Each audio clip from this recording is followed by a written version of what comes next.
오늘 함께 나눌 말씀의 제목은요, 되었다 함이 없는 인생입니다. 직업이 변호사이신 한 집사님의 나눔이에요. 한 의뢰인이 있었는데 이분이 8년이라는 시간 동안 마치 인생의 승부를 걸듯이 그렇게 소송을 걸면서 8년 만에 드디어 이 소송이 승소를 하게 되었다는 거예요.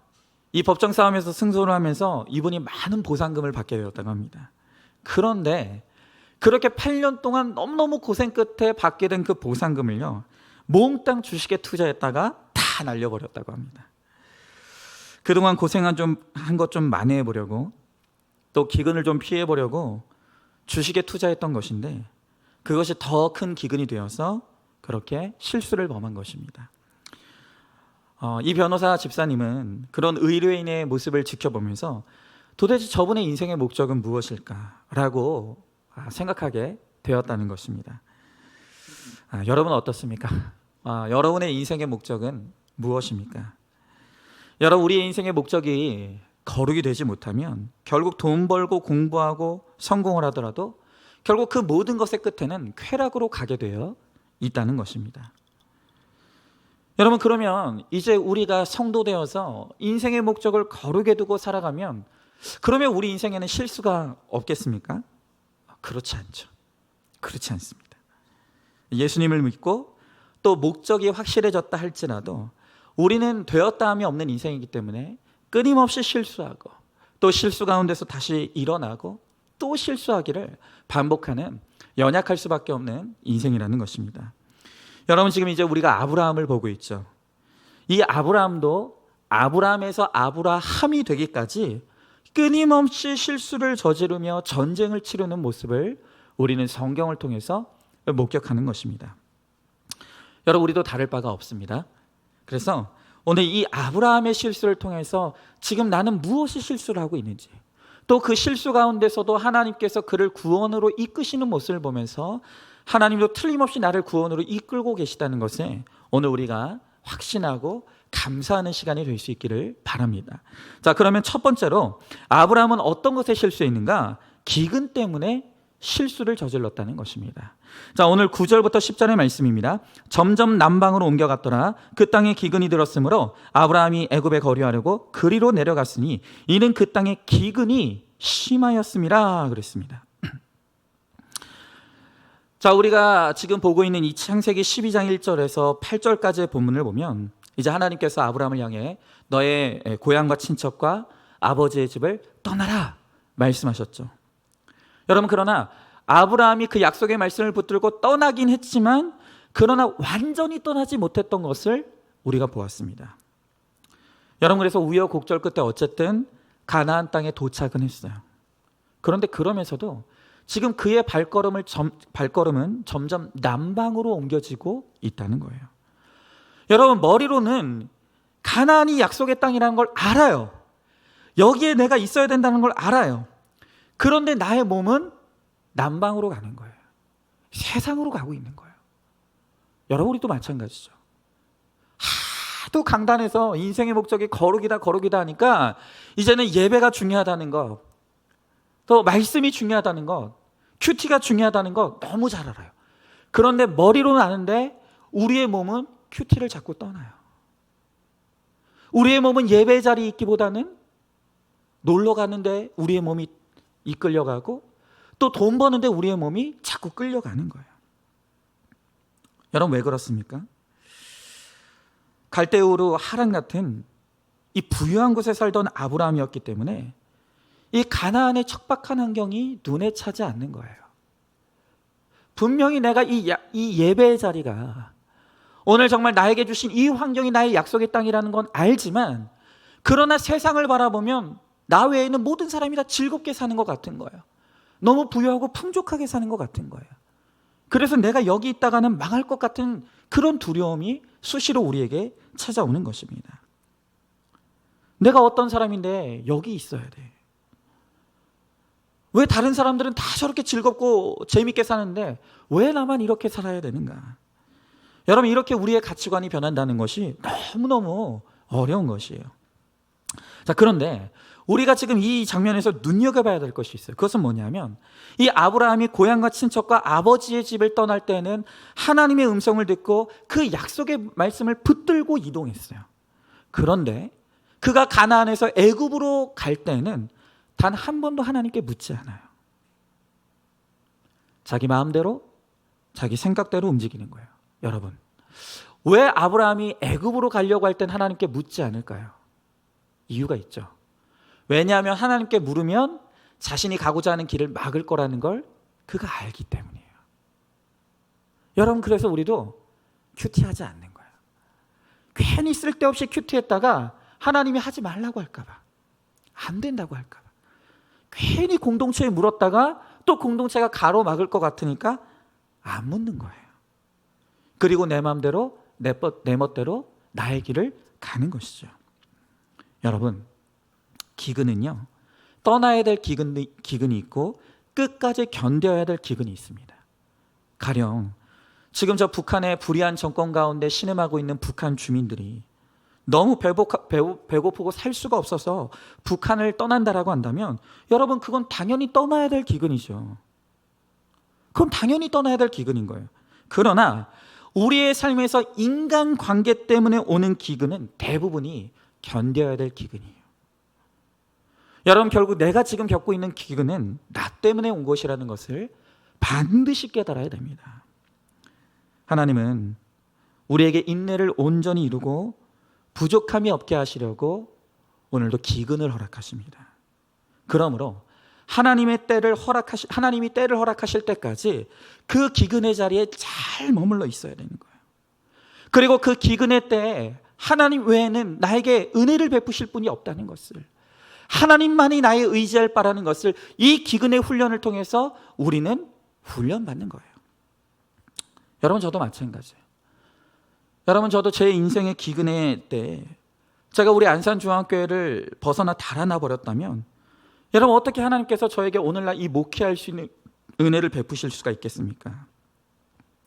오늘 어찌됐든 이 기근이 있다 할지라도 나에게 허락하신 이 기근의 자리에 머물러 있었기 때문에, 그렇기 때문에 오늘 제가 이 영광스러운 안산중학교의 목회직을 감당할 수 있는 것이죠. 여러분, 그래서 우리는 이 기근을 보석같이 여기고 잘 견딜 수가 있어야 되는 거예요. 여러분, 사랑의 기근에 목마르다고 해서 남편을 떠나면 그 큰 실수하는 거예요. 견디기 힘들어도 약속의 땅에 깃발을 꽂고 잘 머물면 하나님이 나뿐만이 아니라 우리의 후손들까지 복을 주시는 은혜를 베풀어 주십니다. 그런데 우리는요, 이 목사가 이렇게 권면하고 또 목장에서 목원들이 목자가 이렇게 처방하고 조언하면 그것이 바로 약속의 땅임을 알고 잘 붙어 있어야 되는데 이 불평하는 거예요. 목사면 다인가? 지가 다 알아? 당신이 나를 알아? 자기들이 내 삶에 왜 끼어드는 거야? 여러분, 이런 식으로 하면서 우리가 내 마음대로 살아가면 여러분, 우리는 우리 인생에 실수를 거듭할 수밖에 없는 것이에요. 여러분, 하기 싫고 두려워하는 일을 처방한다고 그 말을 듣기 싫다고 공동체를 떠나면 반드시 실수가 옵니다. 기근이 올 수밖에 없다는 것입니다. 여러분, 왜 잘 붙어 있으라고 하겠습니까? 너무너무 힘든 직장인데, 너무너무 힘든 가정인데, 지금 너무너무 힘든 가정인데 왜 자꾸 붙어만 있으라고 하는 것입니까? 그것은 다른 사람 좋으라고 하는 것이 아니라 나 자신을 위해 붙어 있으라고 하는 거예요. 거기에 내 양육이 있어요. 거기에 내 훈련이 있어요. 여기서 이 훈련을 끝내야 하나님의 약속으로 갈 수가 있는 거예요. 그런데 이 훈련이 싫다고 그 훈련을 끝내지 못하고 자꾸 이동을 하면 끝이 없는 거예요. 훈련의 끝이 없는 것입니다. 여러분, 바람 피우고 술 중독에 돈 못 버는 남편이라고 해도 그 곁을 떠나버리면 가족에게 남는 것은 상처뿐이에요. 더 힘든 기근이 나를 기다리고 있다는 것을 우리가 아는 것이 말씀의 사람들의 지혜인 것입니다. 자, 한번 질문해 보세요. 지금 내 마음에 가득한 염려 때문에 남방으로 옮겨놓고 싶은 것은 무엇입니까? 내가 지금 겪고 있는 기근은 어떤 것입니까? 그 기근을 피하려다 저지른 나의 실수가 무엇입니까? 자, 두 번째로, 기근을 잘못 풀 때 우리는 실수하게 됩니다. 자, 11절부터 13절에 있는 말씀입니다. 그가 애굽에 가까이 이르렀을 때 그의 아내 사라에게 말하되 내가 알기에 그대는 아리따운 여인이라 애굽 사람이 그대를 볼 때 이르기를 이는 그의 아내라 하여 나는 죽이고 그대는 살리리니 원하건대 그대는 나의 누이라 하라. 그러면 내가 그대로 말미암아 안전하고 내 목숨이 그대로 말미암아 보존되리라 하니라 그랬습니다. 여러분, 지금 이 눈에 보이는 염려가 우리의 신앙을 좀먹고 자꾸 거짓말로 이끌어가는 거예요. 여러분, 당장에 지금 내 눈앞에 닥친 이 문제를 해결하겠다고 이 문제를 불의하고 거짓된 방법으로 풀려고 하는 거예요. 지금 이 아브라함이 이 문제 가운데서 기근을 피해 애굽으로 갔다가 문제를 만나자 그 문제 가운데 지금 저지르는 큰 실수가 무엇이냐면 자꾸 거짓말을 반복하는 거예요. 여러분, 약속의 땅에도 기근이 올 수 있죠. 다시 말씀드리지만 그러나 믿음 안에서 우리가 겪는 기근은 하나님의 훈련이에요. 그 기근 가운데 하나님만 의지하는 법을 우리들에게 가르쳐 주시고자 하는 것입니다. 그런데 오늘 이 성실했던 아브라함이 기근을 만나자 궁지에 몰려 비겁하게 거짓말하는 사람으로 전락해 버리는 거예요. 지금 어떤 거짓말합니까? 자기 목숨 하나 살겠다고 자기 아내를 자기 누이라고 거짓말하는 거예요. 기가 막히죠. 기가 막힌 거예요. 치사해도 이렇게 치사할 수 있습니까? 여러분, 내 남편이 이런 사람이라면, 아니 지금 우리가 다 위기를 만났는데 남편이 자기 살겠다고 나를 누이라고 속이고 사람들한테 내어주려고 한다고 한다면 여러분은 그 남편이랑 살겠습니까? 근데 여러분, 바로 이 사람이 우리가 믿음의 조상이라고 말하는 이 아브라함의 실체예요.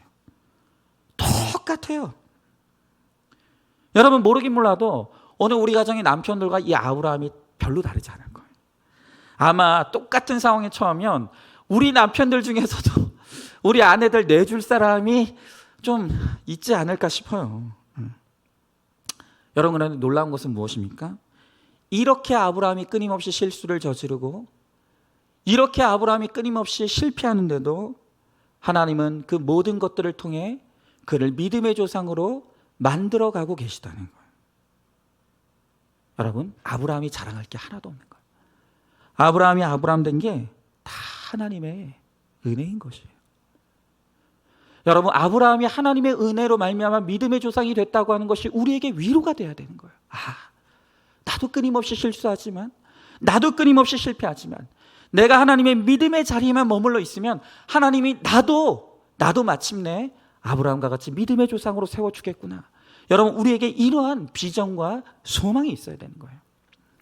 어떤 집사님이 파출부로 일하면서 어렵게 번 돈을 정말 한 푼도 안 쓰고 적금을 붓고 있었어요. 근데 이제 만기가 거의 다 됐을 쯤에 이 도박 중독에 빠진 남편이 그 돈 내놓으라고 난리를 치는 거예요. 여러분, 한 달만 있으면 만기가 돼요. 목돈을 만질 수 있어요. 그런데 결국 그 남편이 통장과 도장을 뺏어가서 850만 원을 인출해서 가져가 버렸어요. 그래도 그 중에 단 50만 원이라도 내게 주겠지 하고 기다렸지만 남편은 끝내 미안하다 고맙다는 말 한마디도 없이 다 가져갔어요. 여러분, 이런 남편을 약속의 땅으로 믿고 살아가기가 얼마나 어렵습니까? 그래도 아내를 팔아서라도 자기 목숨을 부지하겠다고 하는 이 아브라함보다는 이 남편이 낫잖아요. 이 남편은 적어도 돈을 빼갔지 아내를 팔진 않았잖아요. 여러분, 하나님의 위로가 없이는 머물기 힘든 곳이 바로 우리의 믿음의 땅, 약속의 땅이에요. 여러분, 그렇게 가져간 돈을 도박으로 다 탕진한 게 뻔했지만 그래도 혹시 몰라서 24년 몇 달 후에 남편에게 언제 갚을 거예요? 라고 물었다는 거예요. 그랬더니 되려 악을 쓰고 화를 내더라는 거예요. 막 질리는 거예요. 도대체 이런 남편하고 내가 도대체 언제까지 살아야 되는가? 그래서 이혼해야겠다 하고 결심했는데 근데 그날 저녁 갑자기 이 남편의 다리가 마비돼 버린 거예요. 너무너무 꼴보기 싫은 남편이지만 내가 죽겠다고 내 다리 좀 주물러 달라고 하니까 뭐 어쩌겠습니까? 그날 밤새도록 남편의 다리를 주물러 줬다는 거예요.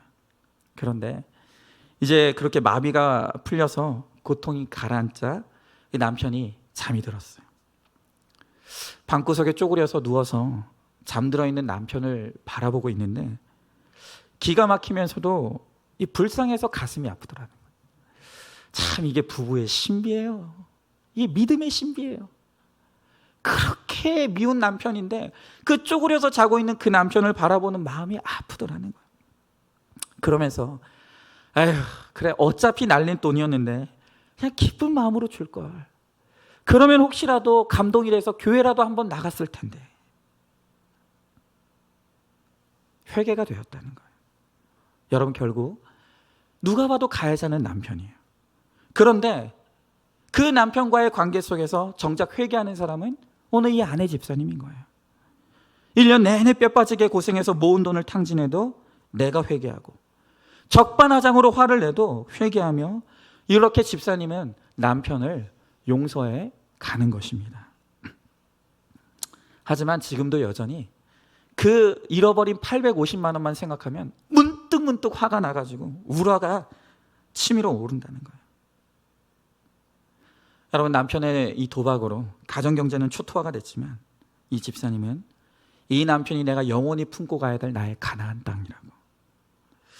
사랑도 용서도 마음대로 안 되지만 말씀의 빛으로 오늘도 나는 평강을 누리며 간다고. 오늘 그렇게 고백하는 것이죠. 여러분 이렇게 우리가 환경이 달라지지 않아도 내 인생이 말씀으로 해석되면 우리가 살 수 있어요. 여러분 이게 구속사인 거예요. 이것이 바로 나를 위해 죽어주신 예수님의 이야기를 우리가 우리의 삶으로 드러내며 살아가는 것이죠.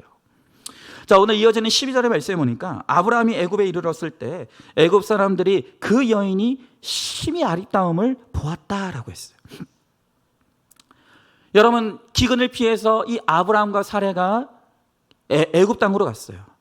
그런데 그 애굽 사람들이 이 아내 사레를 보니까 너무 아름답더라는 거예요. 그러다가 소문이 나서 왕궁의 신하들에게까지 그의 미모가 소문이 났어요. 여러분 이 정도 되면요, 지금 이 아브라함은 아내만 뺏기게 된 것이 아니라 자기 목숨도 위태롭게 된 거예요. 그러니까 한마디로 말하면 기근을 벗어나려고 총알을 피했더니 대포가 찾아온 거예요. 여러분 왜 이런 일이 일어납니까? 그것이 바로 우리의 욕심 때문이에요.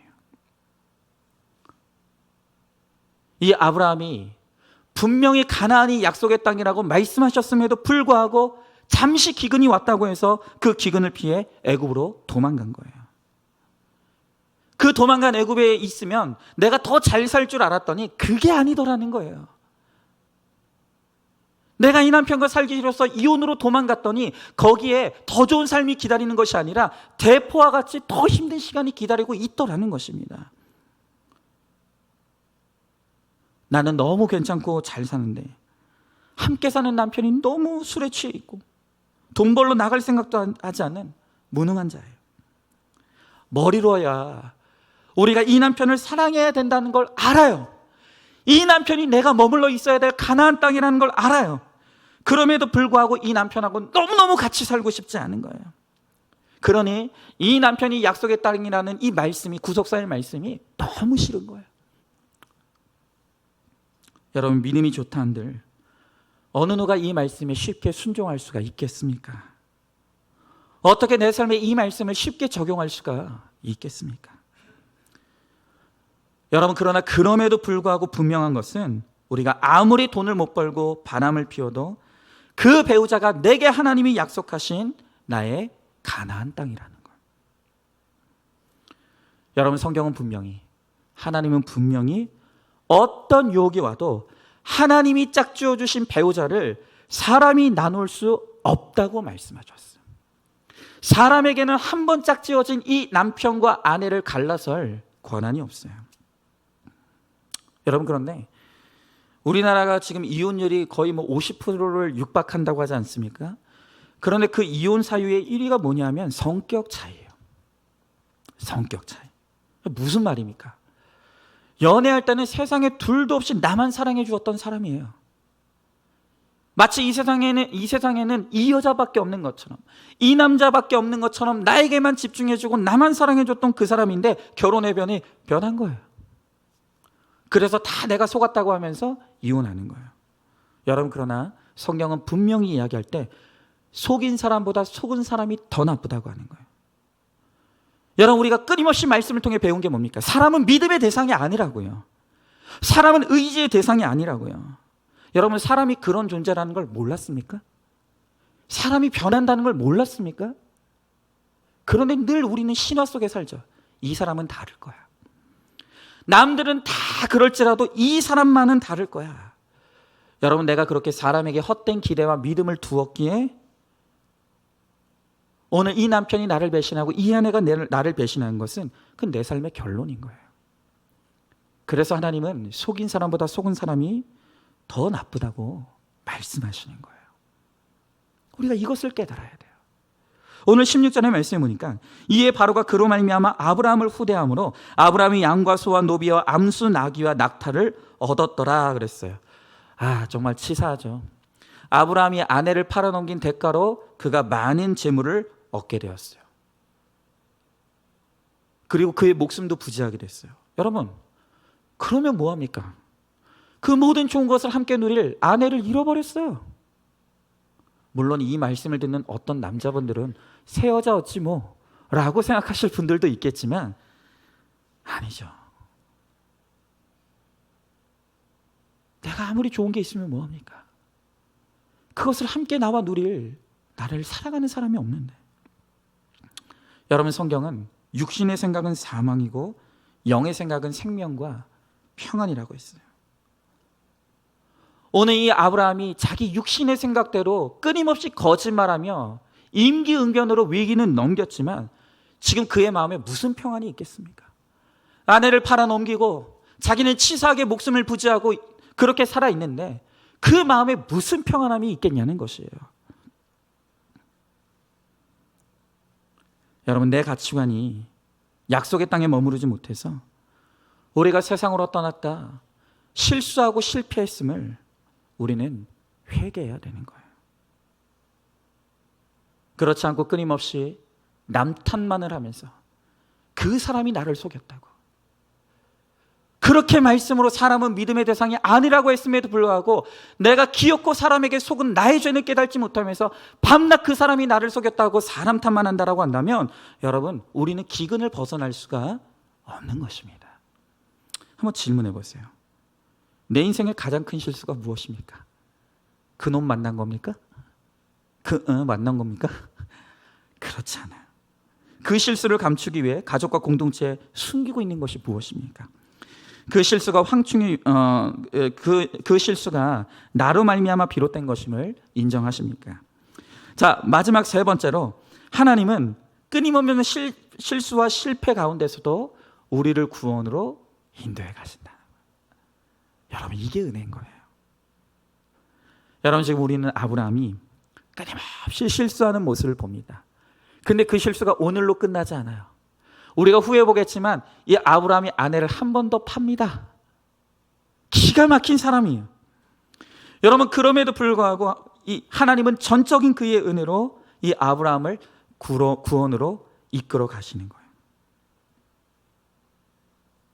비록 그가 실수했을지라도 그의 마음에 여전히 하나님을 믿는 믿음이 있기 때문에, 여전히 하나님을 두려워하는 마음이 있기 때문에 하나님은 그의 실수가 영원한 실패로 끝나도록 내버려 두지 않으신다는 거예요. 저 오늘 17절의 말씀에 보니까 여호와께서 아브라함의 아내 사레의 일로 바로와 그의 집에 큰 재앙을 내리신지라. 여러분, 하나님께서는 사레를 자기의 아내로 빼앗아 취하려고 하는 바로를 형벌로 치셨다고 합니다. 여러분, 너무 억울하지 않습니까? 정작 거짓말한 것, 그리고 그 아내를 팔아 넘긴 건 아브라함이에요. 근데 벌은 누가 받습니까? 바로가 받는 거예요. 여러분, 이 존귀한 어머니 사레가 열국의 어미 사라가 되어야 하기 때문에, 또 아브라함이 아브라함이 되어야 하기 때문에 하나님께서는 강권적으로 그의 실패 가운데서도 개입하셔서 그들을 생명으로 이끌어 가시는 거예요. 여러분, 이렇게 하나님께서는 온 인류 가운데서도 하나님의 자녀들에 대해서만 관심이 있어요. 온통 하나님의 관심은 그 하나님의 택한 자녀들에게 있다는 거예요. 오늘 18절 19절의 말씀에 보니까 바로가 아브라함을 불러서 이르되 내가 어찌하여 나에게 이렇게 행하였느냐? 내가 어찌하여 그를 내 아내라고 내게 말하지 아니하였느냐? 내가 어찌 그를 누이라고 하여 내가 그를 데려다가 아내를 삼게 하였느냐? 내 아내가 여기 있으니 이제 데려가라 하고 그랬습니다. 여러분, 오늘 말씀에 보면 이 바로가 아브라함을 불러서 왜 나를 속였냐고 하면서 어찌하여라는 말을 3번이나 반복해요. 무슨 말입니까? 저 원망하고 있는 거예요. 아니, 내가 너한테 뭘 잘못했다고 네가 나를 속여가지고 내가 이렇게 고통받게 하느냐? 네가 나를 속여서 내가 이렇게 됐지 않느냐? 하면서 아브라함, 이 바로가 아브라함을 향해서 원망하는 거예요. 여러분, 우리 믿음의 사람들은 믿지 않는 자들에게 이런 원망 들어서는 안 돼요. 우리가 믿음으로 살아서 믿지 않는 자들을 구원으로 인도하고 복된 자리로 인도해야지, 내가 실수하고 실패함으로 말미암아 나 때문에 다른 사람들까지 고생하고 수고하게 만들어서는 안 되는 거예요.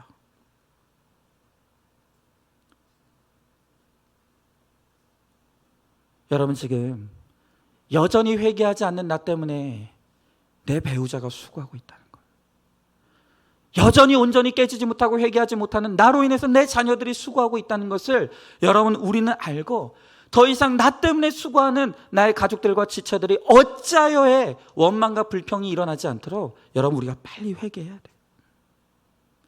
믿음의 자리로 좀 돌아와야 돼요.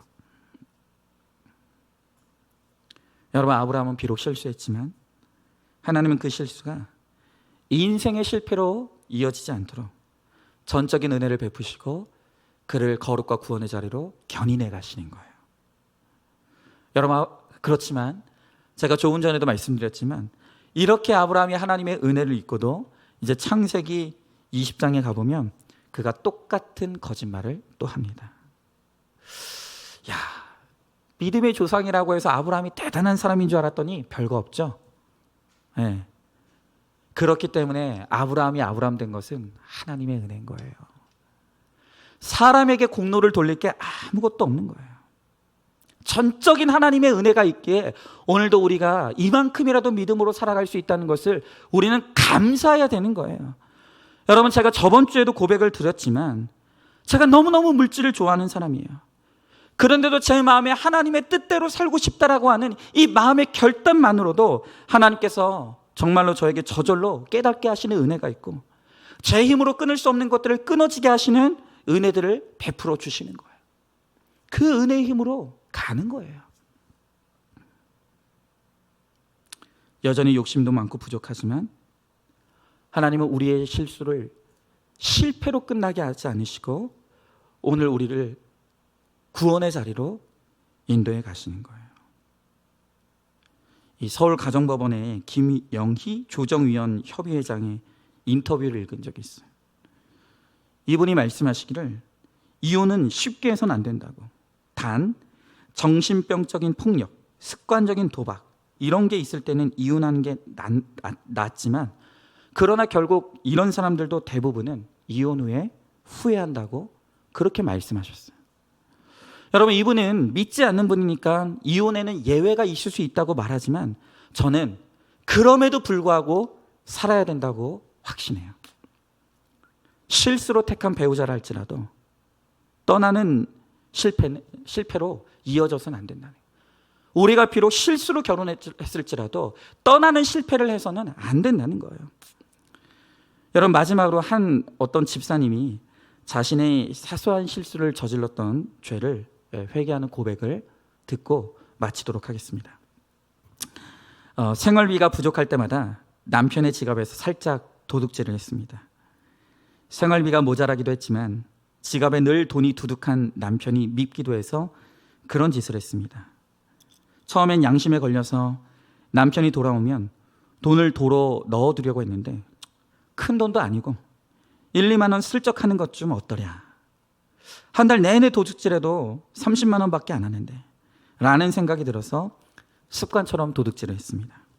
그런데 큐티책을 폈을 때 요한계시록 9장 21절의 말씀, 도둑질을 회개하지 아니하더라 라는 말씀으로 하나님이 저를 책망하셨습니다.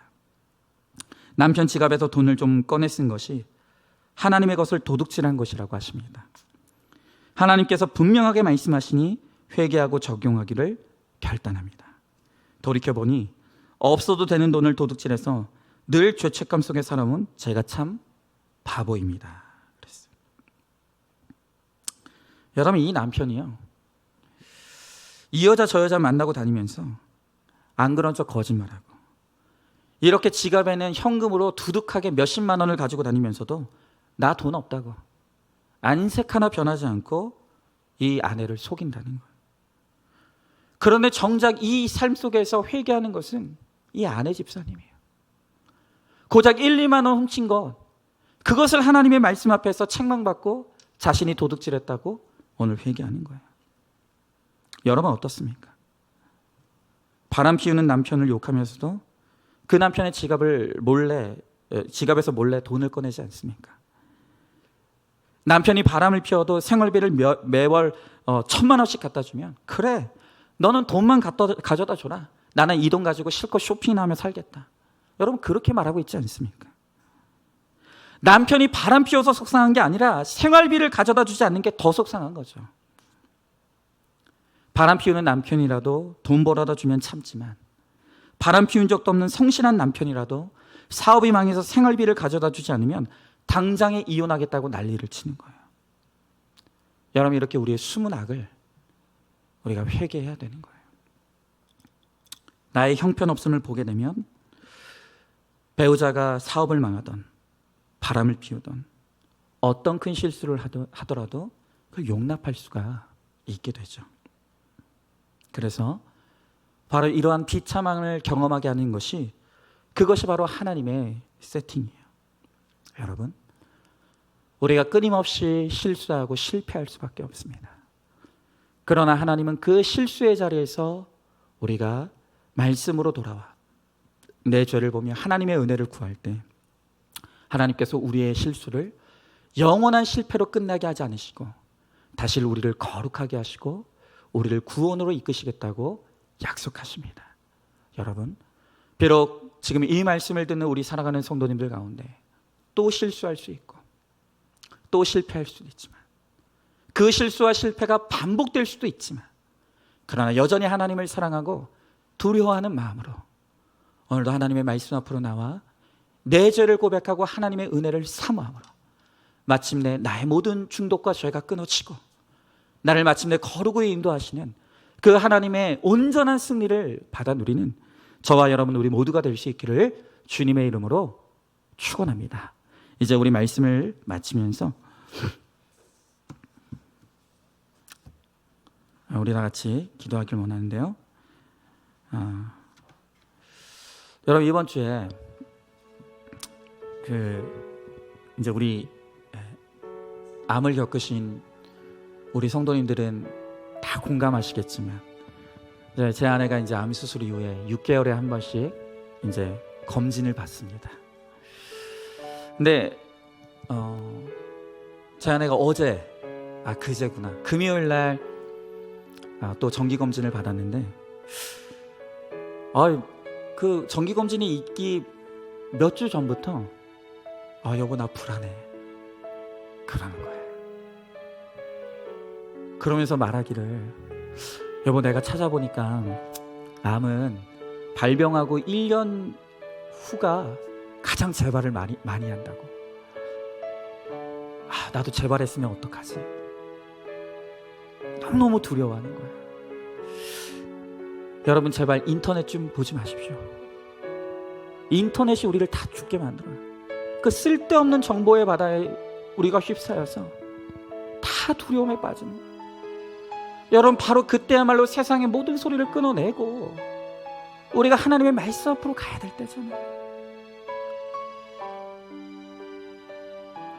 어쨌든 하나님께서 저와 제 아내를 불쌍히 여겨주셔서 이번에도 건강하다고, 깨끗하다고 진단을 받고 나왔어요. 그렇게 이제 진료를 마치고 제 아내가 나오는데 그런 말을 하는 거예요. 여보, 나는 왜 이렇게 똑같은 실수를 반복하는 걸까? 왜 나는 항상 이렇게 닥치면 늘 불안함과 두려움에 빠지는 걸까?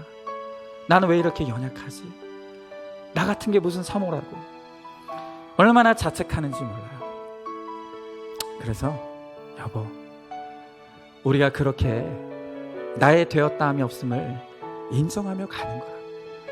우리가 이렇게 연약하기 때문에 우리가 하나님의 은혜가 필요하다는 것을 알고, 우리가 하나님의 은혜가 없으면 살 수 없다는 것을 고백하며 우리 그렇게 같이 가자고. 여러분, 우리도 마찬가지죠. 또다시 보이는 문제 앞에서 우리가 넘어졌습니다. 그 문제 앞에 하나님의 말씀 앞으로 승리하지 못하고 또다시 나의 방법을 추구하면서 우리가 그렇게 실수합니다. 여러분, 그러나 분명한 것은 우리는 여전히 하나님을 믿고 있고 여전히 하나님을 사랑하며 우리의 말씀과 공동체 안에 머물러 있어요. 여러분, 그렇다라고 한다면 아브라함을 아브라함 되게 하셨던 그 하나님의 은혜가 우리도 붙드시고 우리를 반드시 우리를 거룩과 구원의 자리로 인도해 주실 줄로 믿습니다. 우리는 연약하지만 하나님이 완전하십니다. 그 완전하신 하나님의 은혜와 사랑을 붙들고 오늘 주님께 이끌림 받는 우리 모두가 되길 원합니다. 이 시간 이 찬양 우리 다 같이 찬양하겠습니다. 주여, 우리는 연약합니다. 주여, 우린 연약합니다. 우린 오늘을 힘겨워합니다. 죄들 이루며 살기에 부족합니다. 우린 연약합니다. 그렇습니다. 주여, 우리는 넘어집니다. 주여, 우린 넘어집니다. 오늘 또 실수했습니다. 오늘 하루 또 실수합니다. 주의 긍휼을 구하는 죄인입니다. 우리 주만 바라봅니다. 한없는 주님의 은혜, 한없는 주님의 은혜 온 세상 위에 넘칩니다. 가릴 수 없는 주 영광 온 땅 위에 충만합니다. 주님만이 길이오니 우린 그 길 따라갑니다. 그날에 우린 이루신 주는 완전합니다. 우리 한 번 더 고백합니다. 주여, 우린 연약합니다. 주여, 우린 연약합니다. 우린 오늘을 힘겨워합니다. 우린 오늘을 힘겨워합니다. 주뜻 이루며 살기엔 부족합니다. 주뜻 이루며 살기에 부족합니다. 우린 연약합니다. 이 시간 진실하게 고백하길 원합니다. 주님, 우리는 넘어집니다. 주여, 우린 넘어집니다. 오늘 또 실수했습니다. 오늘 하루 또 실수합니다. 주의 긍휼을 구하는 죄인입니다. 우리 주만 우리 간절히 소망하는 마음으로 주여, 우리는 넘어집니다. 주여, 우린 넘어집니다. 우리는 또 실수합니다. 오늘 하루 또 그래서 우리는 주의 긍휼을 구하는 죄인입니다. 주의 긍휼을 구하는 죄인입니다. 우리 주만 바라봅니다. 한없는 주님의 은혜, 한없는 주님의 은혜 세상 위에 넘칩니다.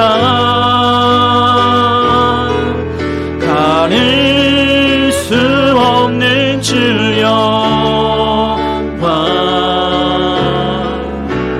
온 땅 위에 충만합니다.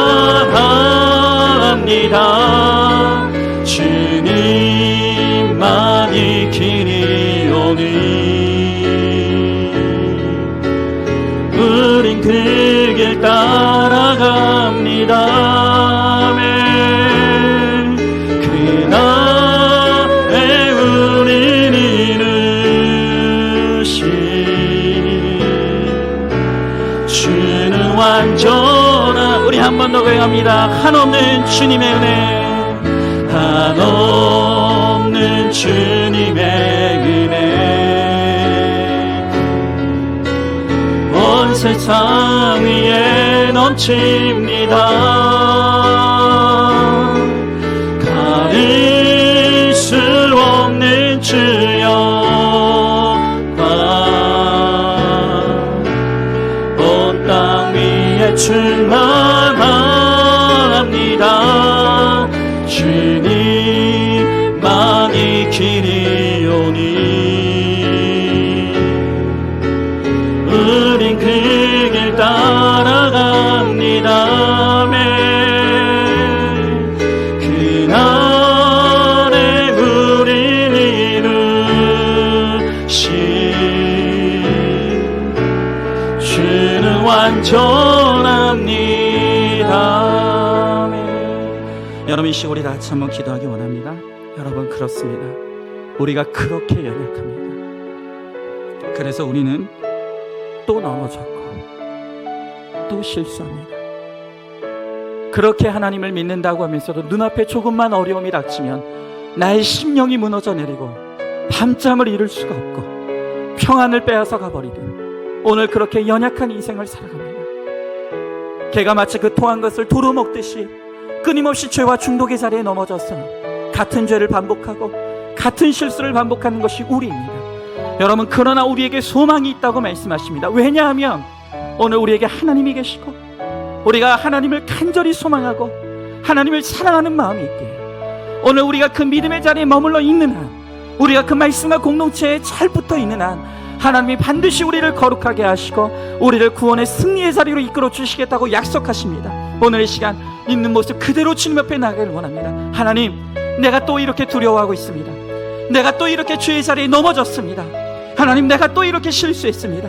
주님, 나는 넘어지고 실수할 수밖에 없지만 나의 완전하신 하나님께서 우리를 붙들어 주시옵시고 우리를 날마다 새롭게 하여 주심으로 말미암아 주의 은혜 가운데서 거룩하여 지게 하시고 마침내 승리할 수 있도록 주님, 우리 가운데 함께하여 달라고 오늘 이 시간 우리 말씀을 기억하며 우리 다 같이 함께 기도하며 나가도록 하겠습니다. 기도하겠습니다. 사랑과 은혜가 충만하신 하나님 아버지, 주님에게 한 사랑과 은혜를 감사드립니다. 주님 아버지, 그렇습니다. 우리는 연약합니다. 하나님 아버지, 우리는 끊임없이 실수합니다. 우리는 끊임없이 실패하는 죄인입니다.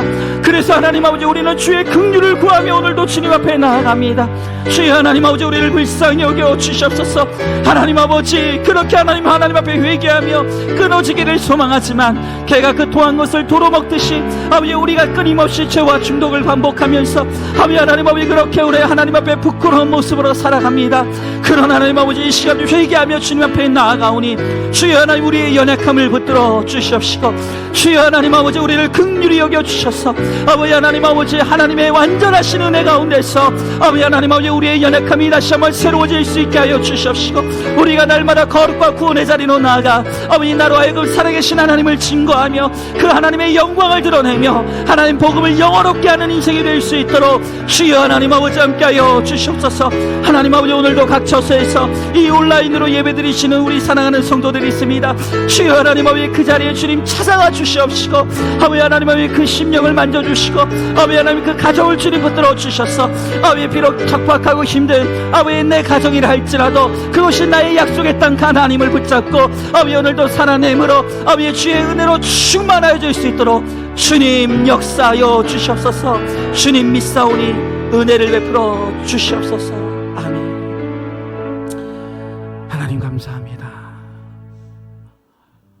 오늘도 이 코로나의 위협 속에서도 또한 연일 계속되는 폭염 가운데서도 이 말씀과 공동체를 잊지 않게 하시고 예배의 자리에 나와 여전한 방식으로 하나님의 말씀 앞에 설 수 있도록 은혜를 베풀어 주심을 감사드립니다.